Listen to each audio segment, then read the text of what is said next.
Hello students, मैं अनूप राय। मेरे YouTube channel spark up classes पर आप सभी लोग का स्वागत है। जैसा कि आपने थंबनेल पे देखा होगा कि नीट 2026 के लिए कौन कौन सा डॉक्यूमेंट्स पहले से बनवा कर रखें या हो सकता है आपके पास बना हो, आपको अपडेट कराना हो, उस पर चर्चा होगा। तो एक एक डॉक्यूमेंट्स हम जानेंगे। आपको मैं 5 डॉक्यूमेंट्स बताने वाला हूं जो कि आप पहले से ही तैयार रखें, और फॉर्म भरने में और क्या क्या आवश्यकता लगेगा इस विषय पर भी चर्चा होगा। तो डॉक्यूमेंट्स भी जानिए और बाकी फॉर्म भरने में और क्या आवश्यकता लगने वाला है ये भी बात होगा। एक बात और मैं कहना चाहता हूं कि अगर आपको हम लोगों से बात करना है नीट से संबंधित या इसके अलावा कोई और एग्जाम हो, जैसे एम्स हो गया, सीनेट हो गया, सीपेट हो गया, सीयूईटी हो गया, अगर आपको बात करना है तो आपके पास एक सुविधा है। आपको एक नंबर दिख रहा होगा 6393798060। आप इस पर व्हाट्सएप मैसेज करें, अपना डाउट लिखें, आपके पास एक क्यूआर कोड जाएगा, आप 200 का पेमेंट करके हम लोगों से बात कर सकते हो। एक और बात मैं आपको कहना चाहता हूं कि नीट की तैयारी भी स्टार्ट हो गया है। हमारा एक और चैनल है स्पार्क अप स्टडी करके, जिसमें नीट का तैयारी करवाया जा रहा है। कोई पैसा नहीं लग रहा है, यानी कि फ्री ऑफ कॉस्ट तैयारी हो रहा है। आप वहां से तैयारी कर सकते हो। उसमें वन शॉट वीडियो बनाया जा रहा है और साथ साथ प्रीवियस ईयर क्वेश्चन सॉल्व करवाया जा रहा है। तो आप वन शॉट वीडियो देखो, यानी कि एक दिन में आप एक वन शॉट वीडियो देखो, और साथ साथ आप प्रीवियस ईयर क्वेश्चन यानी कि पीवाईक्यू सॉल्व करो। अगर आप ऐसा करते हो तो आपका नीट में बहुत अच्छा खासा नंबर आ जाएगा। तो आप ये सुविधा उठा सकते हो। आपको 2 प्लेलिस्ट मिलेगा, आप उन दोनों प्लेलिस्ट को देखिए। इनका जो लिंक है वीडियो के डिस्क्रिप्शन में आपको मिल जाएगा। तो चलिए बात करते हैं कौन कौन से वो डॉक्यूमेंट्स है। आप वीडियो को ध्यान से देखिएगा, कहीं नहीं समझ में आया तो आप जरूर कमेंट में पूछिएगा, और वीडियो के अलावा भी अगर आपका कोई और डाउट है तो आप कमेंट में जरूर पूछिएगा। तो चलो स्टार्ट करते हैं वीडियो। तो अगर हम नीट डॉक्यूमेंट्स पे बात करें, यानी फॉर्म भरने में कौन कौन सा डॉक्यूमेंट्स लगेगा या किस डॉक्यूमेंट्स को हम अपडेट करा के रखें, तो सबसे पहला आपका है 10th और 12th की मार्कशीट।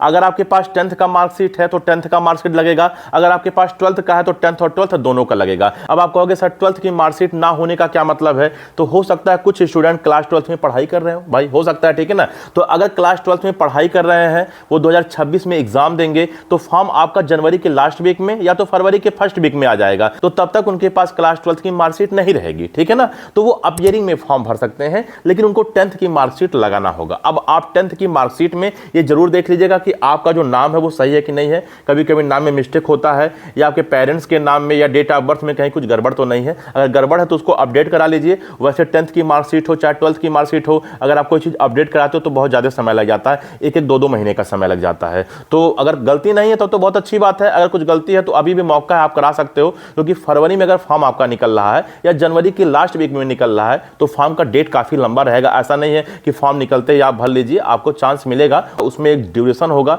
जरूर 20 दिन 30 दिन, ठीक है ना, आपका फॉर्म निकला रहेगा। तो ये बात हुआ। तो पहला डॉक्यूमेंट्स क्या हुआ? 10th और 12th की मार्कशीट, ठीक है ना।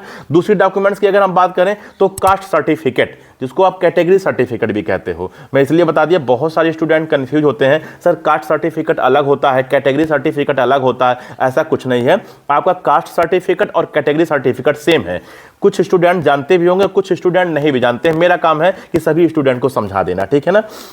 कास्ट सर्टिफिकेट को हिंदी में जाति प्रमाण पत्र या श्रेणी प्रमाण पत्र कहते हैं। तो आप उसको भी बनवा कर रखें, फॉर्म भरने में वो भी जरूरत पड़ेगा। और आपका जो कास्ट सर्टिफिकेट होता है वो 2 प्रकार का होता है। एक आपका होता है स्टेट लेवल का, एक होता है आपका सेंट्रल लेवल का। तो इसमें सेंट्रल लेवल का लगेगा, क्योंकि जितने भी सेंट्रल लेवल के एग्जाम है, यानी कि नेशनल लेवल के एग्जाम है, जैसे आपका नीट हो गया, आपका सीयूईटी हो गया, आपका जेई हो गया, आपका एम्स पार का एग्जाम हो गया, ये सब नेशनल लेवल के एग्जाम है, यानी कि पूरी इंडिया के स्टूडेंट ये एग्जाम देते हैं। तो इसमें जो सर्टिफिकेट लगता है वो आपका नेशनल लेवल का लगता है, यानी कि सेंट्रल लेवल का लगता है। वहीं अगर हम बात करते कुछ स्टेट वाइज एग्जाम जैसे हैं, जैसे पैरामेडिकल के लिए आपका उत्तर प्रदेश में सीपेट होता है, नर्सिंग के लिए सीनेट होता है, वहीं बिहार की बात करते तो बीसीईसीई होता है एग्जाम। ये सब स्टेट लेवल के एग्जाम है। तो इनमें जो आपका कास्ट सर्टिफिकेट लगता है वो स्टेट लेवल वाला लगता है, ठीक है ना। वैसे सारी चीजों का पूरा व्याख्या मैंने इस वीडियो में दिया है। सेंट्रल वाला स्टेट वाले में आप अंतर समझ सकते हो, ठीक है ना। अगर आप नहीं बनवाए हो तो आप बनवा लीजिए, ऑनलाइन भी बनवा सकते हो, ऑफलाइन भी बनवा सकते हो।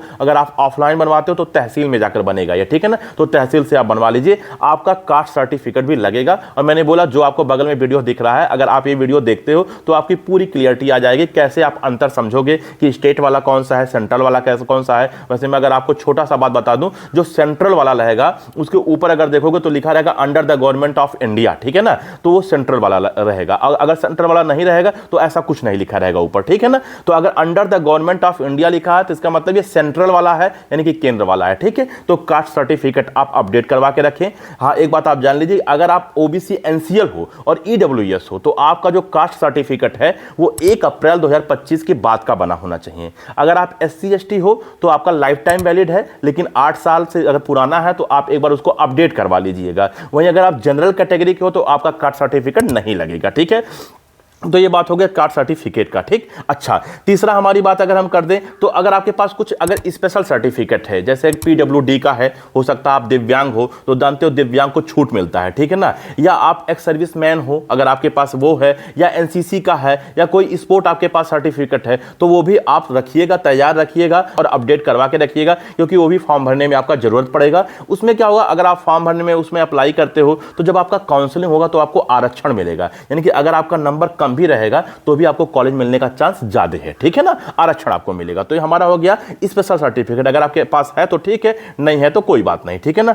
चौथा नंबर पे हमारा आ गया आधार कार्ड। आप आधार कार्ड भी अपडेट करवा के रखें। आधार कार्ड में बहुत सारी चीजें गड़बड़ होती हैं जो कि फॉर्म भरने में दिक्कत हो जाता है और काउंसलिंग में भी जरूरत पड़ता है, और जब आप एग्जाम देने सेंटर पे जाते हो ना तो सेंटर पर भी उसकी आवश्यकता पड़ती है। तो आप अपना आधार कार्ड भी सही रखें, अपडेट करवा के रखें। अब आप कहोगे सर क्या क्या हम आधार कार्ड में सही रखें, तो सबसे पहला आप अपना नाम चेक कर लीजिएगा कि आपका नाम सही है या नहीं सही है। नाम कैसे आपको पता चलेगा, जो क्लास 10th के मार्कशीट में आपका नाम है वही नाम आपका होना चाहिए। जैसे क्लास 10th के मार्कशीट में मेरा नाम अनूप कुमार राय है, ठीक है ना, तो अनूप कुमार राय जो सीक्वेंस है उस सीक्वेंस भी सेम होना चाहिए, ठीक है ना, यानी कि अनूप पहले, कुमार बीच में, मिडिल नाम जो है आपका वो बीच में है और आपका जो सरनेम है वो लास्ट में हो। तो सीक्वेंस आप देख लीजिएगा, जैसा सीक्वेंस क्लास 10th में होगा वही सीक्वेंस आधार कार्ड में होना चाहिए और स्पेलिंग भी सेम होना चाहिए। उसके बाद आपके पिता का नाम भी आप चेक कर लीजिएगा। वैसे अब तो जो नया आधार कार्ड बन रहा है उसमें पिता का नाम भी नहीं रह रहा है, ठीक है ना, लेकिन अगर आपके पास पुराना आधार कार्ड है तो उसमें पिता का नाम भी आप चेक कर लीजिएगा कि उसमें सीक्वेंस सही है कि नहीं सही है, उसका स्पेलिंग सही है कि नहीं सही है, और क्लास 10th के मार्कशीट से मैच कर रहा है कि नहीं कर रहा है, ठीक है ना,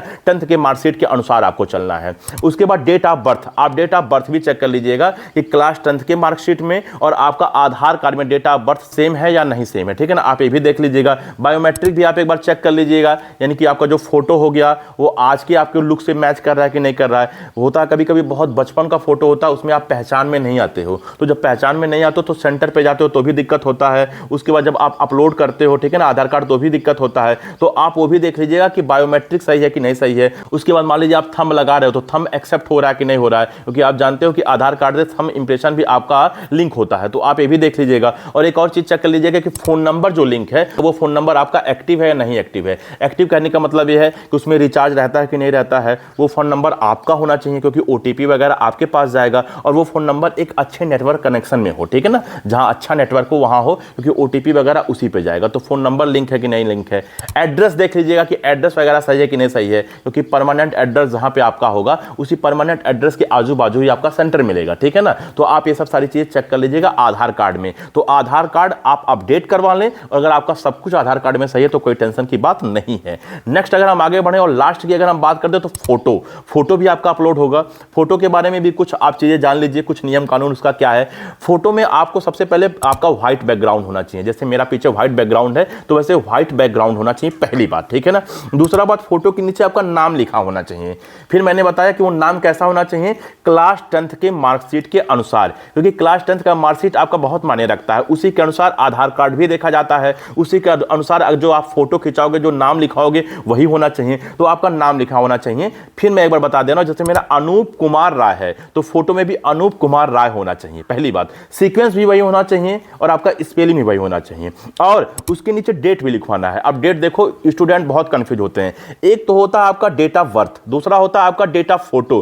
तो डेट ऑफ बर्थ नहीं होना चाहिए, डेट ऑफ फोटो होना चाहिए, यानी जिस डेट में आप फोटो खिंचा रहे हो वही डेट होना चाहिए। और हाँ, जो फोटो आप खिंचा रहे हो, यानी जो फोटो आप खिंचाकर फॉर्म में लगाओगे वो फोटो आप ज्यादा खिंचा के रख लेना, क्योंकि वो फोटो की कई बार आवश्यकता पड़ेगा। कब कब आवश्यकता पड़ेगा, जब आप सेंटर पर जाओगे तब भी आपकी आवश्यकता पड़ेगा। दूसरा, वही फोटो आपका काउंसलिंग में भी जरूरत पड़ेगा, तो फोटो फेंकना मत, उसका कई फोटो आप खिंचा लेना।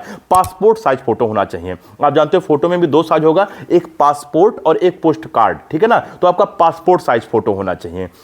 और हाँ, आप जब फोटो खिंचा रहे हो तो मान लो अगर आप चश्मा लगाए हो तो चश्मा निकाल के फोटो खिंचवाना, अगर आप कैप लगाते हो तो कैप निकाल कर फोटो खिंचाना, और आपका कान वान दिखना चाहिए जैसे मेरा दिख रहा है, ठीक है ना, आपका कान वगैरह दिखना चाहिए फोटो में। तो इतनी बातें आप ध्यान दीजिएगा। एक बार और बता देता हूं, क्या पीछे का बैकग्राउंड व्हाइट होना चाहिए। दूसरा मैंने बताया कि आपका नाम लिखा होना चाहिए, वो नाम जो क्लास 10th के मार्कशीट में है। तीसरा आपका डेट ऑफ फोटो होना चाहिए, ना कि डेट ऑफ बर्थ होना चाहिए। और आपका रिसेंट फोटो होना चाहिए, यानी जल्दी का फोटो होना चाहिए, बहुत पुराना फोटो नहीं होना चाहिए। और आप कैप वगैरह लगा के या चश्मा लगा के मत खिंचवाइएगा, कान वगैरह दिखे, ठीक है। तो स्टूडेंट ये फोटो में आप ध्यान दीजिएगा। तो मैंने आपको 5 बता दिया, ठीक है ना। इस पांचों को आप पहले से अपडेट करा के रखें। सही है तो कोई टेंशन नहीं, नहीं सही है तो आपके पास ज्यादा से ज्यादा 1 महीने का समय है, प्लीज आप इसको बनवा लें। हम लोग का काम है कि आपको सतर्क करना, आपको हमेशा अच्छा रास्ता दिखाना और पहले से तैयार रखना, ठीक है ना। तो हम लोग इन्फॉर्मेशन इसलिए टाइम टाइम पे देते रहते हैं, और कोई अपडेट भी आता है तो उसको भी टाइम पे देने का आप कोशिश करते हैं। वैसे हमारी टीम बहुत बड़ी टीम नहीं है, ठीक है ना, 4-5 लोगों की टीम है, ठीक है, लेकिन हम लोग कोशिश करते हैं कि हम लोग जरूरत पड़ने पे और आवश्यकता पड़ने पे हमेशा आपके साथ तैयार रहें। कभी नहीं भी हो पाते हैं तो माफ कीजिएगा, बट कोशिश यही रहता है। तो ठीक है स्टूडेंट, 5 चीजें बता दिए, एक बार और रिपीट कर दे रहा हूं, वैसे मैं लिखा भी था, ठीक है। एडिटिंग में आपका फोटो होना चाहिए, ठीक है ना। दूसरा मैंने बताया मार्कशीट होना चाहिए 10th और 12th का। 12th का नहीं है तो कोई बात नहीं, आप अपीयरिंग में फॉर्म भर सकते हो। तीसरा मैंने बताया स्पेशल सर्टिफिकेट, जैसे एक्स सर्विसमैन का हो गया, स्पोर्ट का हो गया, एनसीसी का हो गया, पीडब्ल्यूडी का हो गया, या आपके पास माइनॉरिटी का सर्टिफिकेट है, ठीक है ना, आप इसको रखें। कास्ट सर्टिफिकेट, जिसको कैटेगरी सर्टिफिकेट भी कहते हैं, जाति प्रमाण पत्र, और लास्ट में मैंने बताया था आधार कार्ड, ठीक है ना, आधार कार्ड भी बताया था। तो ये 5 चीजें आप तैयार रखें। अब बताया सर इसके बाद और क्या क्या लगेगा। इसके बाद बाकी चीजें आपको भरना होगा, अपलोड करना होगा। जैसे आपको बेसिक चीजें भरनी होगी। आपका बेसिक चीज़ें का कहने का मतलब हो गया, आपका जो नाम हो गया, आपके माता पिता का नाम हो गया, आपका एड्रेस हो गया, ठीक है ना, ये सब आपको भरना होगा। आप जो सिग्नेचर करते हो वो सिग्नेचर एक व्हाइट पेज पे करके आपको अपलोड करना होगा, ठीक है ना।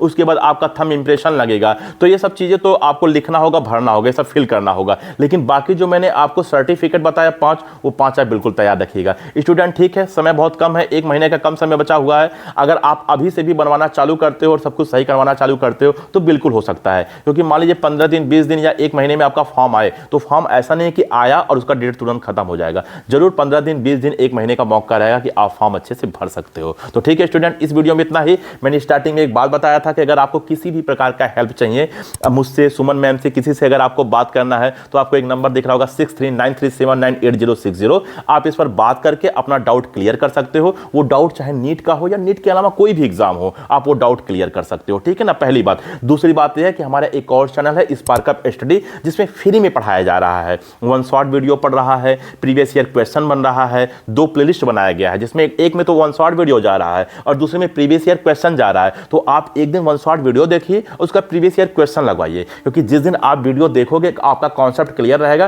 प्रीवियस ईयर क्वेश्चन उसके बाद सॉल्व कीजिए, आपका सिलेक्शन बिल्कुल हो जाएगा, बिल्कुल निराश मत हो। उसके बाद भी अगर सिलेक्शन नहीं हो तो कोई बात नहीं, बहुत सारे रास्ते हैं, बहुत सारे एग्जाम हैं। अगर ये नहीं हुआ तो कुछ और होगा, ठीक है ना। तो बहुत टेंशन लेने की बात नहीं, हम लोग हमेशा साथ हैं। कोई भी वीडियो चाहिएगा तो कमेंट जरूर कीजिएगा। तो ठीक है स्टूडेंट, इस वीडियो में इतना ही, मिलते हैं अगले वीडियो में, तब तक के लिए जय हिंद।